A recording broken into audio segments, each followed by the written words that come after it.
Gostaria de fazer a leitura, iniciando no verso 32 ao final do 35.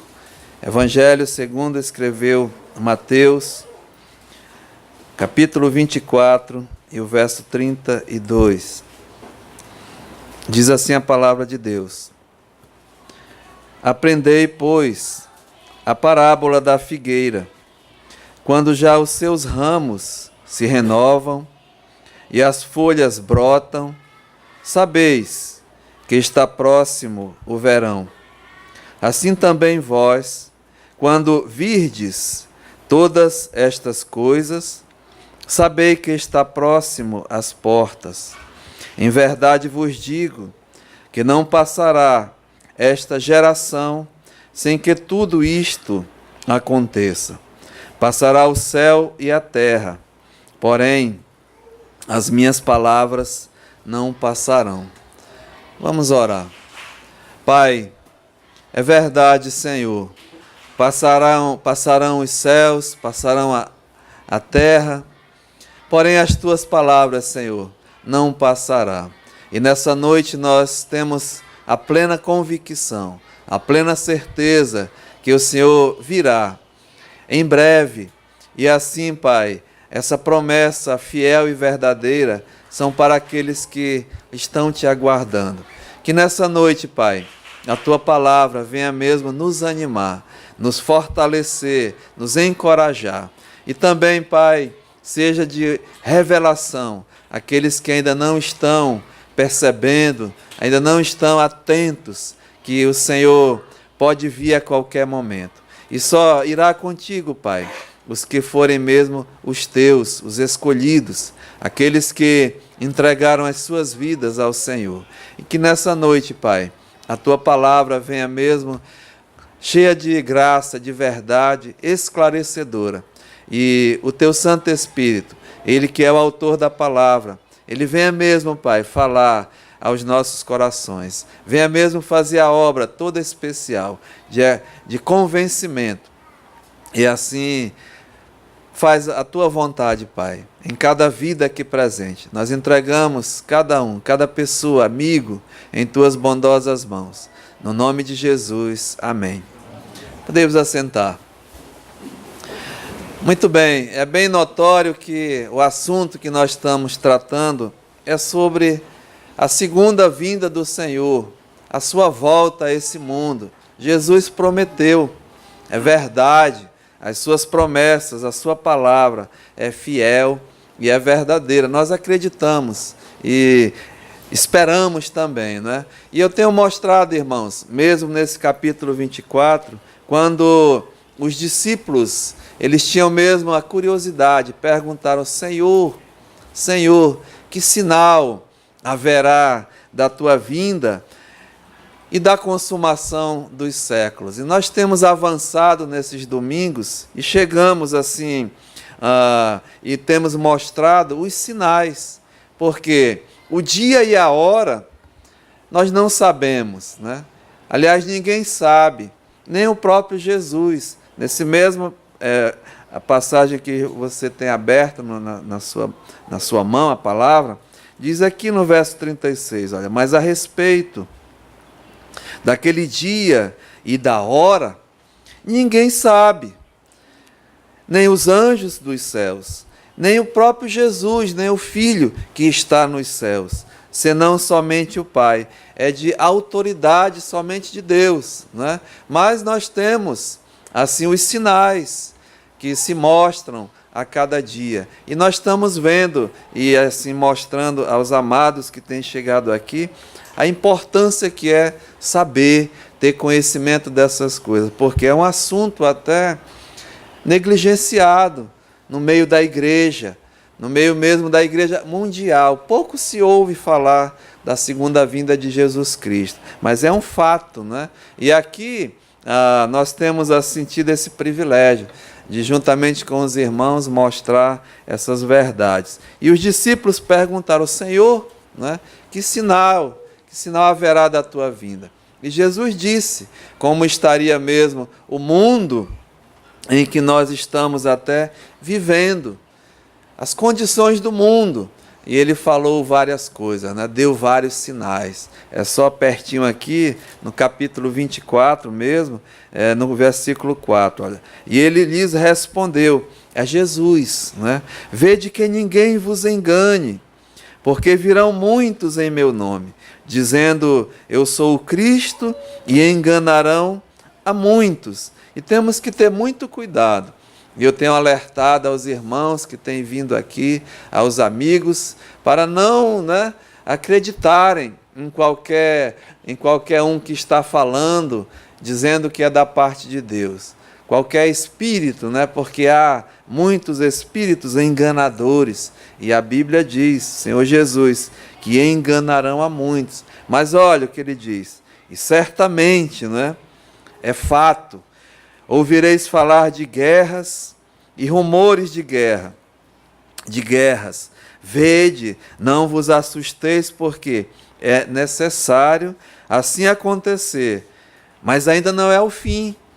Porquanto se levantará nação contra nação, reino contra reino, haverá fomes e terremotos em vários locais, em vários lugares. Porém, isto é somente o princípio das dores. E, amados, é só verificar, eu chamo a atenção como está esse mundo mesmo em que eu e você estamos vivendo nesses dias. Os rumores, as guerras, terremotos, epidemias nos nossos dias, nação contra nação, reino contra reino, coisas assim espantosas acontecendo. Tudo isso, Jesus disse, olha, vede, é o princípio das dores. E como eu tenho falado, esse princípio das dores é como se fosse dores de parto. Como uma mulher está para dar à luz uma criança, vai chegando, apertando, diminuindo, até que a criança dá à luz. Então, nós vivemos nesses dias, nesses tempos. Então, Jesus não deixa ninguém te enganar, como estaria mesmo as condições desse mundo. A natureza gemendo, ainda convulsionando, assim podemos dizer, querendo mesmo ser redimida da perdição do pecado.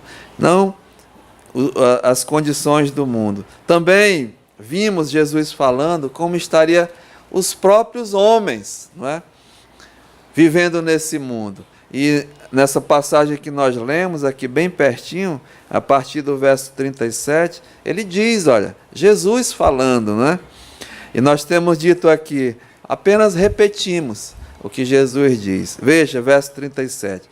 Pois assim como foi nos dias de Noé, também será a vinda do Filho do Homem. E como foi os dias de Noé? Gênesis capítulo 6 descreve como foi aqueles dias. Se alguém tiver curiosidade, veja em casa. E lá está descrito a descrição dos homens no tempo de Noé. Eram homens mesmo, a Bíblia diz que a maldade imperava sobre a terra. Era continuamente mal todos os desígnios do coração do homem. E assim a terra estava contaminada de pecado, cheia de violência, cheia de injustiça, e imperava mesmo até a maldição, tudo, E Deus assim resolveu dar cabo daquela geração naqueles dias. Então Jesus diz, olha, pois assim como foi nos dias de Noé, também será a vinda do Filho do Homem. Porquanto, naqueles dias anteriores ao dilúvio, veja o que acontecia. Eles comiam, bebiam, casavam, davam-se em casamento. Em outra passagem lá de Lucas, diz, negociavam, Ou seja, faziam as suas atividades cotidianas, as suas atividades normais, e até o dia em que Noé entrou na arca. E aqui que é interessante, diz, olha, e não o perceberam. A percepção das coisas, não estão levando em conta, não estão dando atenção, não estão percebendo o que está acontecendo, estão preocupados. A preocupação é com as suas atividades, né? Seus afazeres, aquilo que é pessoal e não estão olhando os acontecimentos. E assim eram os homens nos dias de Noé. E, irmãos, é notório nos nossos dias, né? É uma corrida, é aquela corrida, né? Ninguém tem tempo para nada, não sobra tempo para nada, não tem tempo para comer, não falta até tempo para dormir. Então, ninguém está percebendo essas coisas. É uma velocidade tamanha, né? E tremenda. Mas aqui diz, senão, quando veio o dilúvio, né? Aí sim, quando aconteceu, já era tarde. Não tinha mais jeito, né? Diz aqui, olha, senão quando veio o dilúvio e os levou todos, não sobrou nenhum. Diz assim, assim também será na vinda do Filho do Homem. Então, são essas as condições do mundo, dos homens nesse mundo, e eu mostrei mais ainda, né? Outra coisa importante em relação à própria igreja, a igreja de Deus, a igreja que se diz professa, né? Que professa que é a igreja. E nós falamos que só há uma igreja verdadeira, a igreja de Jesus Cristo, aqueles que são realmente salvos por Jesus Cristo. O Senhor não fala em denominações, não existe para Deus denominação, só existe os que são de Cristo, os salvos por Jesus Cristo. Então, como estaria, né, essa igreja?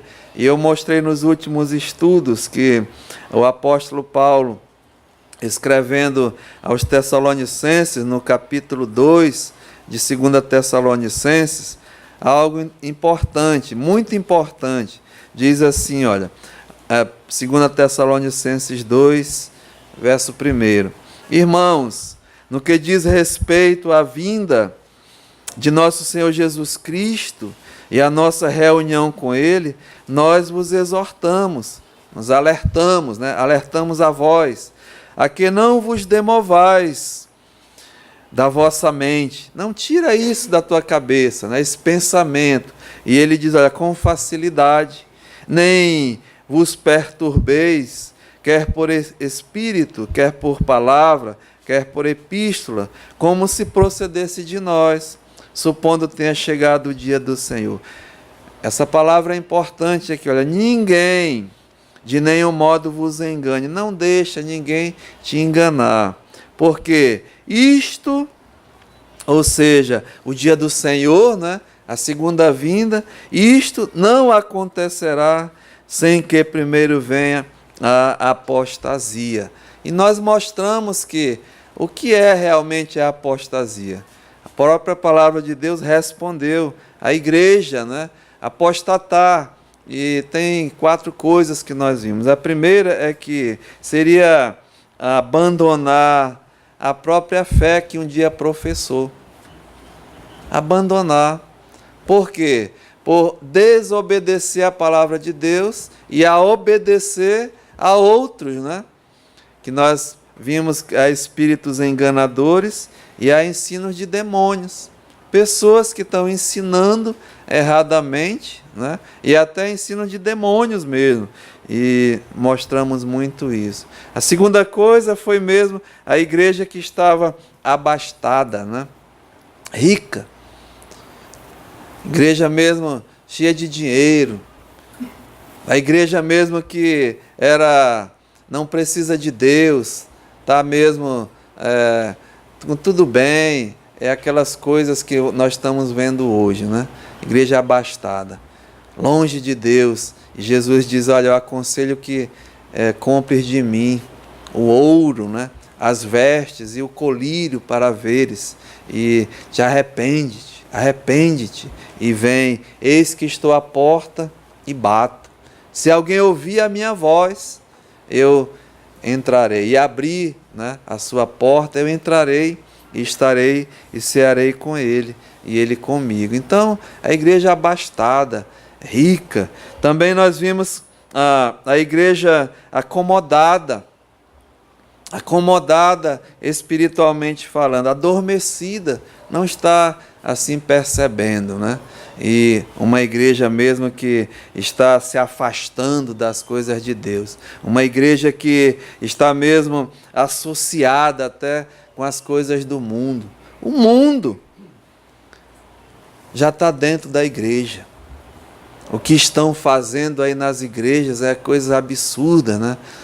Um santuário de Deus que é dedicado a louvor, adoração, a casa de oração virou palco mesmo de discoteca, de música, de coisas terríveis, associada com o mundo.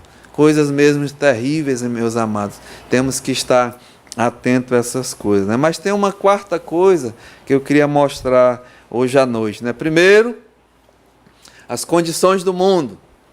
Segundo, como estariam os homens vivendo no mundo. Terceiro, a própria igreja, a apostasia, né, imperando mesmo no mundo. E a quarta coisa é a nação. O povo Israel, como estaria essa nação nesse mundo? Por isso que eu li aqui Mateus capítulo 24 e o versículo 32. É uma parábola, né? Mas é uma ilustração, e toda parábola Jesus traz um ensinamento. E o ensino para nós hoje à noite é o seguinte: olha o que ele diz aqui no verso 32. Mateus 24, 32. Aprenda, né? Ele está ensinando. Pois a parábola da figueira, quando já os seus ramos se renovam e as folhas brotam, sabeis. Então tem os verbos aqui, irmãos, que é muito importante nós assim darmos a atenção. Primeiro é aprender, né? Agora, saber que quando os seus ramos, aliás, aprender da parábola da figueira, quando já os seus ramos se renovam e as folhas brotam, sabeis que está próximo o verão. E ele diz, olha, assim também vós, quando virdes, outro verbo, né? Ver. Quando virdes todas estas coisas, sabei. Então, outro verbo, fica sabendo que está próximo às portas. E em verdade vos digo que não passará esta geração sem que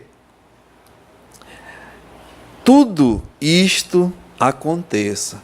Passará o céu e a terra, porém as minhas palavras não passarão. Então é Jesus Cristo, né, que está revelando, está falando para nós hoje à noite. Então vamos aprender, né, o que significa essa parábola da figueira e o que tem a ver com a sua segunda vinda até nos nossos dias.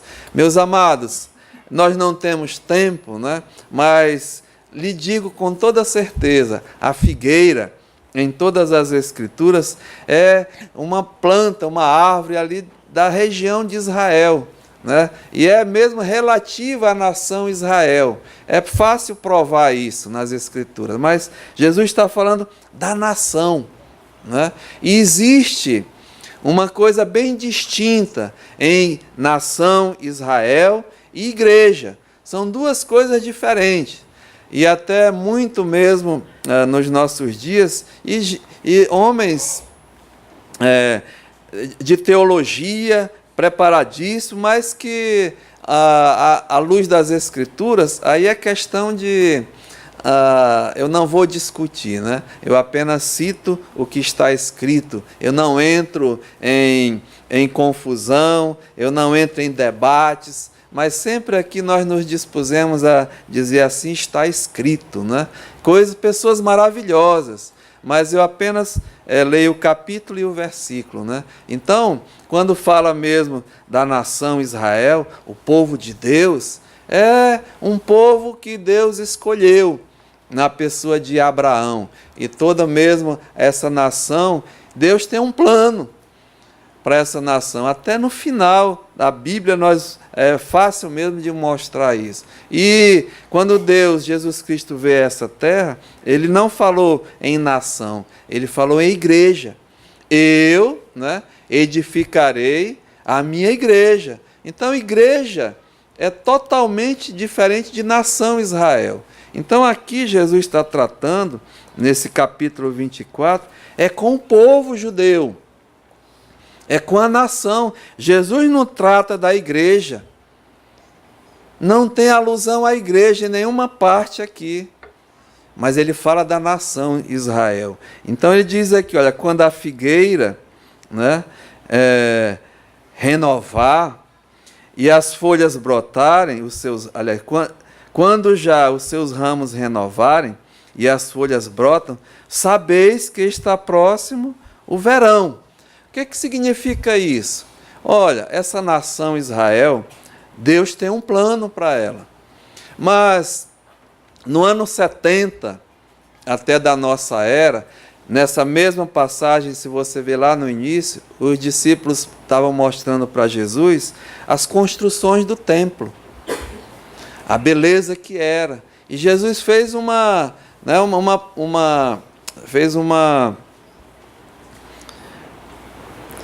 Ele disse que aquele templo ali ia ser destruído, não ia ficar ali pedra sobre pedra que não fosse derribado.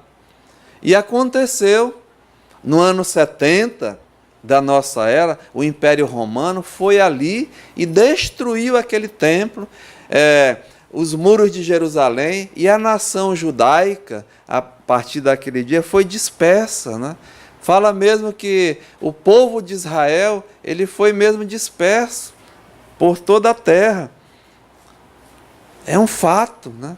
É verdade. E daquele ano em diante não havia, foi extinto do mapa a nação Israel, o país Israel, não tinha.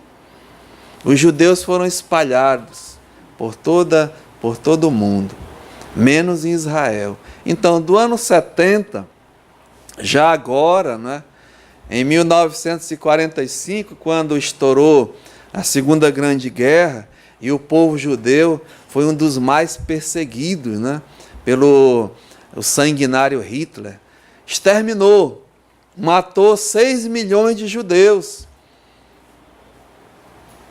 O Hitler, que muitos negam por aí, né? Mas houve mesmo essa situação lá, um genocídio imenso, o Holocausto, né?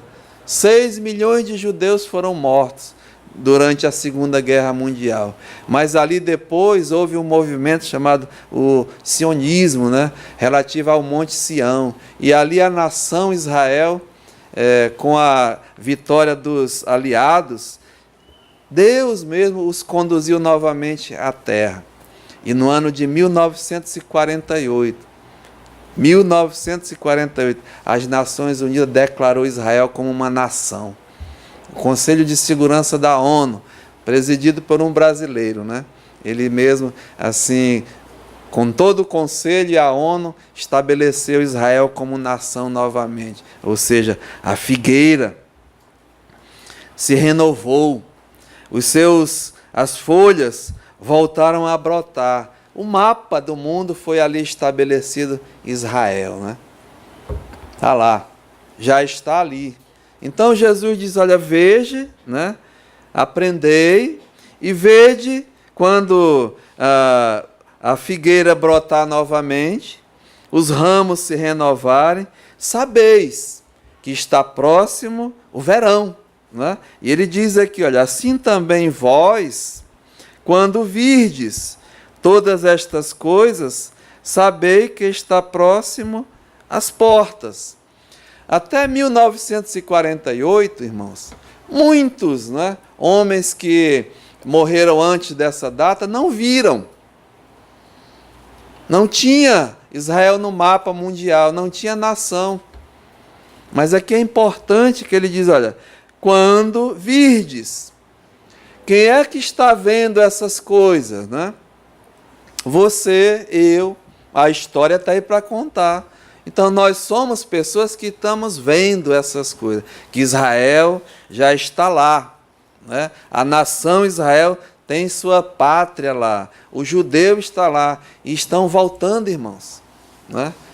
De todas as partes do mundo eles estão voltando, não tem conversa, né? 6 nações queriam e quiseram expulsá-los. Israel derrotou eles em 6 dias, né? Eliminou. Quem foi? É Deus, é Deus. E aqui diz, olha, vede, né? Vede essas coisas. Então fica sabendo que está próximo às portas. Quem se declara que é a porta? Eu sou a porta, né? Diz ele. Então é ele, não tem conversa. Aí diz aqui o verso 34. Em verdade vos digo. É interessante, irmãos, quando Jesus, ele precisa falar em verdade, né? Ele é a verdade. Mas, irmão, é para, assim, confirmar, é para mesmo fazer robustez, né? Aquilo que ele diz, em verdade vos digo que não passará. Veja, esta geração sem que tudo isso aconteça. Então, Jesus está dizendo que a geração que está vendo essas coisas, ou seja, a partir de 1948, né, é muito propício, ele diz aqui, olha, que vai estar próximo à sua vinda. Eu não sei quando é, né, mas há os sinais. Eu não sei, eu só sei que uma geração, se você ver lá o Salmo 90, né, e o verso 10, veja ali, Salmo de número 90, e no versículo 10, diz assim a palavra de Deus. Os dias de nossa vida, os dias da tua vida e da minha vida, sobem a 70 anos, né?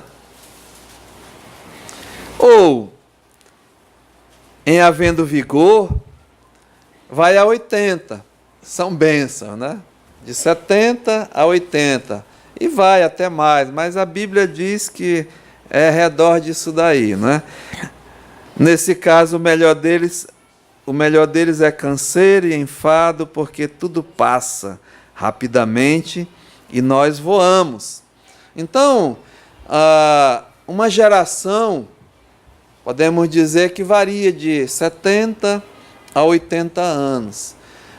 Israel se estabeleceu ali em 1948, né? Então, 2018, vão fazer 70 anos daquela nação estabelecida ali. Mais 10, 80. Eu não estou dizendo que essa é a data. Eu estou dizendo que a geração que está vendo isso, né? Eu posso morrer daqui a pouco, ou fazer 70 anos, e Jesus não voltar, vocês vão me acusar, né? Mas eu não estou dizendo isso, não. A geração que está vendo isso. Pode ser, o Natanael está vendo isso, né? Outros menores estão vendo isso.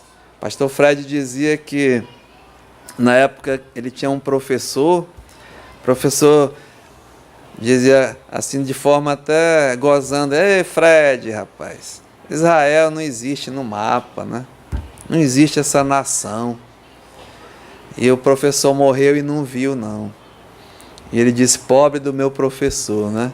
Que não teve a oportunidade de ver que já está lá, novamente, a nação Israel. Então, meus amados, o que eu estou dizendo é o seguinte, uma geração que está vendo todos esses acontecimentos, Jesus disse, não vai passar sem que antes de tudo isso aconteça. O quê? A sua segunda vinda. Não estou botando data, né? Mas eu estou colocando para vocês o que pode acontecer. Então, os sinais da sua vinda já se mostram mesmo cada vez. Então, o propósito aqui nesses domingos, em relação à segunda vinda, era quando será, né? E a resposta é ninguém sabe desse dia. Mas estamos vendo aí os sinais, né? O mundo como está, os homens no mundo, a igreja na situação que está. Israel já está lá. É próximo. Por isso que eu fiz questão de pedir para o Jorge ler 1 Tessalonicenses, no capítulo 4, e no versículo 18, que tem algo a ver agora, né, com a igreja. Um acontecimento que pode ser a qualquer momento.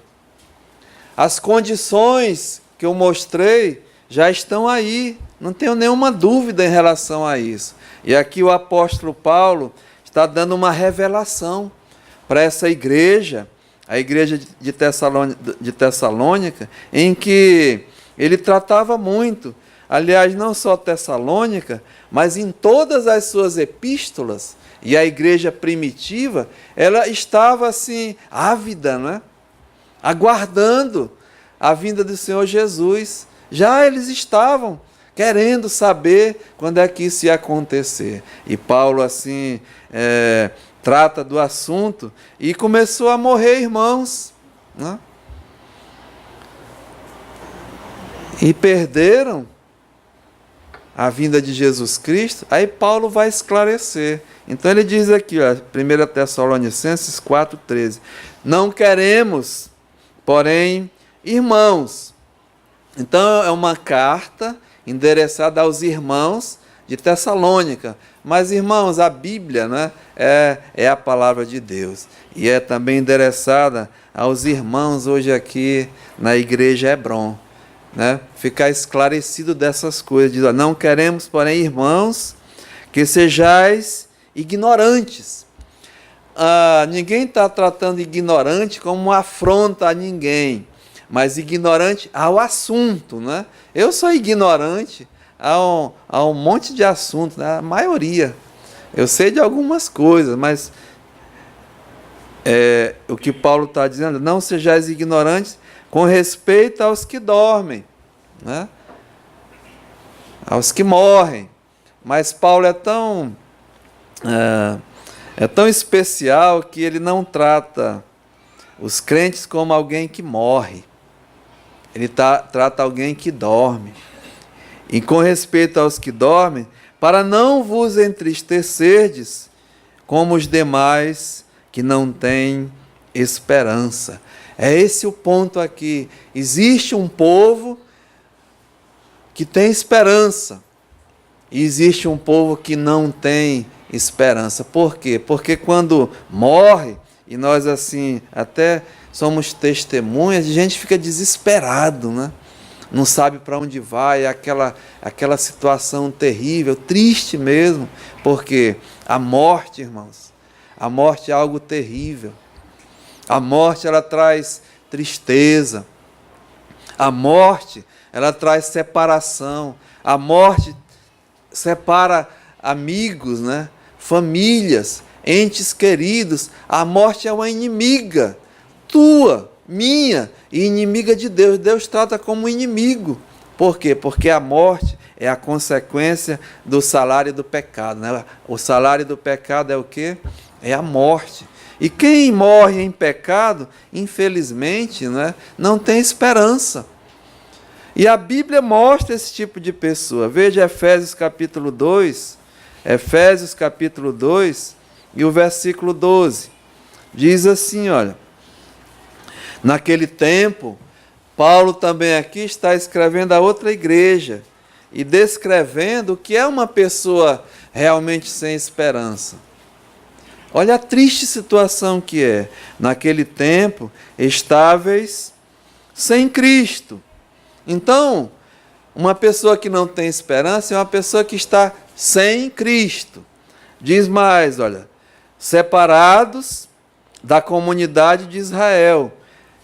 Não é povo de Deus, né? Aqui Paulo trata como a nação Israel, como antes era Jacó, Deus fez Israel príncipe com Deus. Então está separado, ou seja, sem comunidade, não pertence, não é povo de Deus, né? Diz mais, olha, estranhos às alianças da promessa.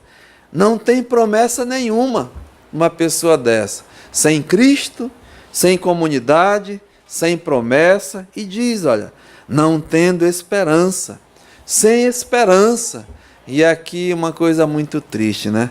Sem Deus no mundo. Infelizmente, essa é a condição daqueles que não têm esperança.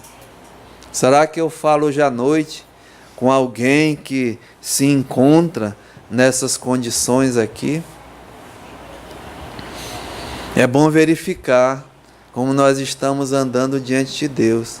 Se eu estou sem Cristo, sem comunidade, né, sem promessas, sem esperança e sem Deus nesse mundo, meu amado, só resta um triste fim. É perecer, é mesmo morrer sem Cristo, ser condenado e mesmo ficar a eternidade longe de Deus. E aqui é para gritar mesmo de desespero. Mas volte lá que Paulo está dizendo, olha, eu quero que vocês não fiquem tristes como os demais, né, que não têm esperança. Verso 14 de 1 Tessalonicenses 4. Pois, se cremos que Jesus morreu e ressuscitou, e esse crer de acreditar é só o crente. É o crente que acredita que Cristo morreu e ressuscitou, porque tem muitos que não acreditam nisso. Porque, na verdade, o que Paulo está descrevendo aqui é o Evangelho, né?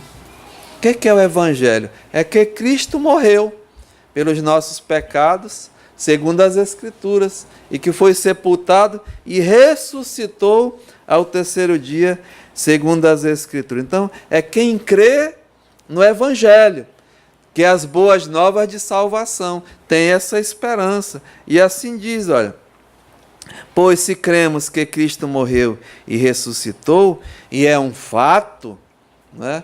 1 Coríntios capítulo 15 é o capítulo que Paulo descreve sobre a ressurreição, a prova, as provas da ressurreição. Cristo, né? Ele ressuscitou, e é um fato.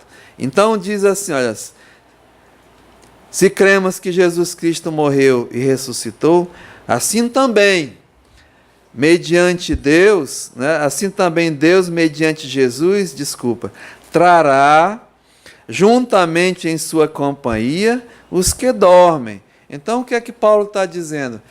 Esses irmãos que dormiram em Cristo estão com quem? Com Jesus nos céus, né? É uma prova, é uma garantia que morrer em Cristo é estar com o Senhor, é estar com Ele na glória, é estar com Ele no céu, é uma certeza. E sabe esse homem que escreveu isso? Ele viveu, ele teve a experiência. Numa passagem lá, numa cidade, ele foi apedrejado. Paulo foi dado como morto. E a Bíblia diz, ele conta, né, que ele foi arrebatado até o terceiro céu. E viu coisas inefáveis, coisas maravilhosas. E ele diz assim, ele está com Cristo, é incomparavelmente melhor. Ausente do corpo, é presente com o Senhor. Aleluia, né? Então, amados, esse homem está dizendo que mediante Deus, mediante Jesus, trará juntamente em sua companhia os que dormem. Algo especial vai acontecer. E diz aqui, verso 15, olha, ora, ainda vos declaramos por palavra do Senhor isto. É interessante, né? Porque aqui é a palavra de Deus. Lembra que eu falei que Jesus disse que é só Deus que tem autoridade para dizer o tempo e a hora? E aqui Paulo revela, olha, ora, ainda vos declaramos por palavra de Deus isto. Nós, os vivos, os que ficarmos até a vinda do Senhor, de modo algum precederemos os que dormem. O que Paulo está dizendo? Olha, nós, ele se incluía, os vivos, os que ficarmos até esse dia, não vamos antes, né, dos que já dormiram em Cristo. Não vamos de forma nenhuma antes. Ele se incluía nisso, nós, os que ficarmos, né? Diz assim, olha, porquanto o Senhor mesmo, Deus, dada a sua palavra de ordem, a autoridade é dele, né? A hora vai ser ouvida a voz do arcanjo e ressoada a trombeta de Deus. Aí sim, né? Chegou a hora. Diz aqui, olha, descerá dos céus, Jesus vai descer dos céus, escute bem, os mortos em Cristo ressuscitarão primeiro, não é? Os que dormiram, os que morreram em Cristo. que Ele vai trazer as suas almas, vão ressuscitar primeiro. E aí continua, depois nós, os vivos, os que ficarmos, seremos o quê?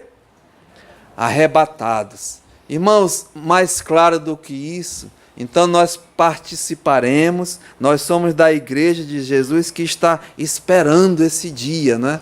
Sermos arrebatados. E aqui diz, olha, juntamente com eles, né? Agora é junto com os nossos amados, né? Que estão com o Senhor. Juntamente com eles. E aqui diz, olha, entre nuvens. Isso é muito importante. Para o encontro do Senhor, aonde? Então Jesus, ele vai ficar entre nuvens, né? Vai trazer os espíritos dos que estão com ele, e nós, os que ficarmos, seremos arrebatados juntamente. Vai ter esse milagre da nossa transformação corporal. E assim estaremos para sempre com o Senhor. Só para assim, basear mais o que eu estou dizendo, como é que vai acontecer essa transformação? A Bíblia diz, né? Veja aqui 1 Coríntios, capítulo 15. 1 Coríntios, no capítulo 15, e no versículo 51. Então, Paulo aqui está revelando, olha, 1 Coríntios 15, 51. Eis que vos digo um mistério. Então, Paulo aqui, ele está agora revelando, né, um mistério, não é mais mistério. Diz, olha, nem todos dormiremos, né? Então, é um fato que nem todos vamos dormir, mas vai ter gente vivo.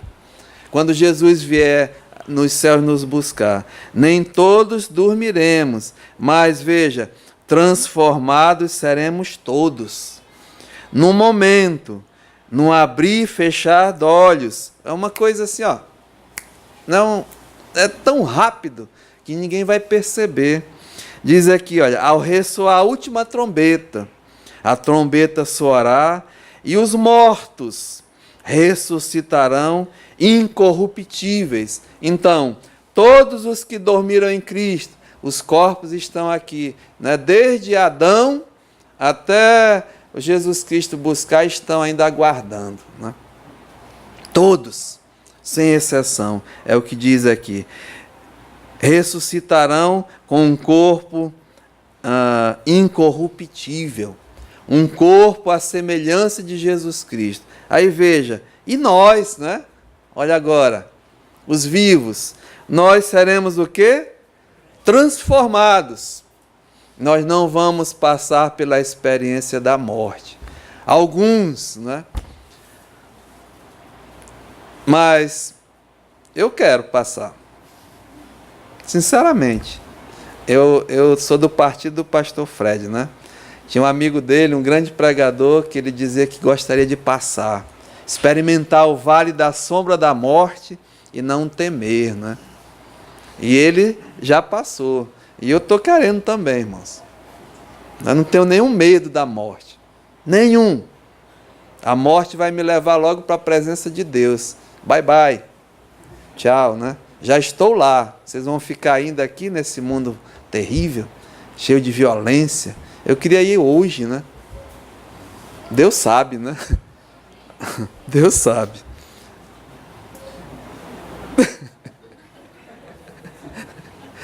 Daqui a pouco eu vou pegar uma asadura bem ali. Mas vamos ver, né? Olha, a trombeta soará e os mortos ressuscitarão incorruptíveis. E nós seremos o quê? Transformados. Irmãos, volte lá para a 1 Tessalonicenses, no capítulo 4, e diz assim, né? E depois nós, os vivos, 17, os que ficarmos, seremos arrebatados, todos, com os corpos gloriosos, glorificados, e para o encontro do Senhor nos ares. E assim estaremos para sempre com o Senhor. Vamos entrar, né, para as bodas do Cordeiro. Semana passada nós estávamos mostrando que a noiva, né? A igreja, estava aguardando o noivo. E o noivo veio. E as que estavam apercebidas foram com ele. Só vai os que são de Cristo, irmãos, nessa vinda do Senhor. E aqui diz, olha, estaremos para sempre com o Senhor. Quem não gostaria de estar com o Senhor hoje à noite, né? Eu acredito que ninguém.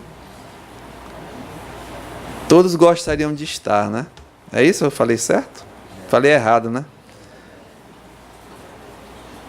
Todos gostaríamos de estar com o Senhor, né? Mas para isso, irmãos, tem que ter uma condição. É só os que são de Cristo. Somente esses que vão. E aqui diz, olha, consolai-vos, pois, uns aos outros com estas palavras. É a palavra de Deus. E se hoje à noite, aqui só tem duas classes de pessoas. Os que são de Cristo e os que estão sem Cristo. Não tem outro tipo de gente aqui. Não é porque eu sou católico romano, eu sou da Batista, eu sou da Presbiteriana, eu sou hindu, eu sou islã, eu sou não sei o quê. Não existe isso não. No céu só vai entrar os de Cristo. E os sem Cristo vão ficar aqui. E para se tornar um filho de Deus, para mesmo se tornar uma pessoa em Cristo, tem que entregar a sua vida a Ele. Reconhecer a sua condição de pecador, perdido, vai ficar fora. Tem vários versículos, mas se você quiser ver lá, quem vai ficar fora, quem não vai entrar no reino dos céus. Somente para terminar aqui, né? Apocalipse capítulo 21. Apocalipse capítulo 21. E no verso 8 diz assim: quanto, porém, aos covardes, aos incrédulos, aos abomináveis, aos assassinos, aos impuros, aos feiticeiros, aos idólatras e a todos os mentirosos, a parte que lhes cabe será o lago que arde em fogo, com fogo e enxofre, a saber, a segunda morte. Vire aqui para a página, o verso 22, capítulo 22 e o versículo 11. Olha o que diz aqui a Bíblia, né? Continue o injusto na sua injustiça. Continue o imundo, ainda sendo imundo.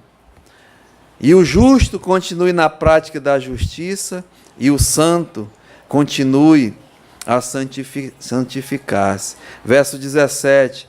O Espírito e a noiva dizem, vem. Aquele que ouve, diga, vem. Aquele que tem sede, venha. E quem quiser, receba de graça a água da vida. Eu e a todo aquele que ouve as palavras da profecia deste livro testifico. Se alguém lhes fizer qualquer acréscimo, Deus lhe acrescentará os flagelos escritos neste livro. E se alguém tirar qualquer coisa das palavras do livro desta profecia, Deus tirará a sua parte da árvore da vida, da cidade santa e das coisas que se acham escritas nesse livro. Aquele que dá testemunho destas coisas diz, certamente venho sem demora. Amém. Ora vem, Senhor Jesus, né? Então será um dia de alegria, de consolação para os que são de Cristo. E, infelizmente, vai ser um dia de tristeza. Tristeza, né? De condenação para os que rejeitam a palavra de Deus. Eu espero, sinceramente, nessa noite, que todos aqui subam, né, para o Senhor e se encontrem com Ele nos ares. Mas para isso tem que entregar, irmãos. Amado amigo, a tua vida, confiar a esse Jesus tão especial, né, que Ele possa fazer uma obra na sua vida. Pai, eu te louvo, Senhor. Nós bendizemos o teu nome. E é um fato, é verdade, Senhor. A Tua palavra, ela é clara. A Tua palavra mesmo, ela mostra aquilo que o Senhor é, aquilo que o Senhor fez, aquilo que o Senhor ainda fará. E nos ajuda aqui como ouvintes da Tua palavra, Senhor, que o Espírito Santo possa convencer cada vez mais da justiça, do juízo e principalmente do pecado aqueles que ainda estão nas práticas pecaminosas.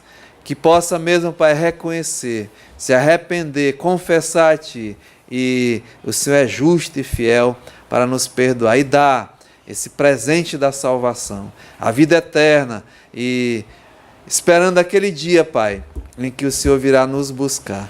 Continua conosco, leva em paz cada um aqui nessa noite, Pai, que nessa semana possa mesmo meditar nessas coisas, e se for da Tua vontade, Pai, salva, faz uma obra especial na vida de alguém.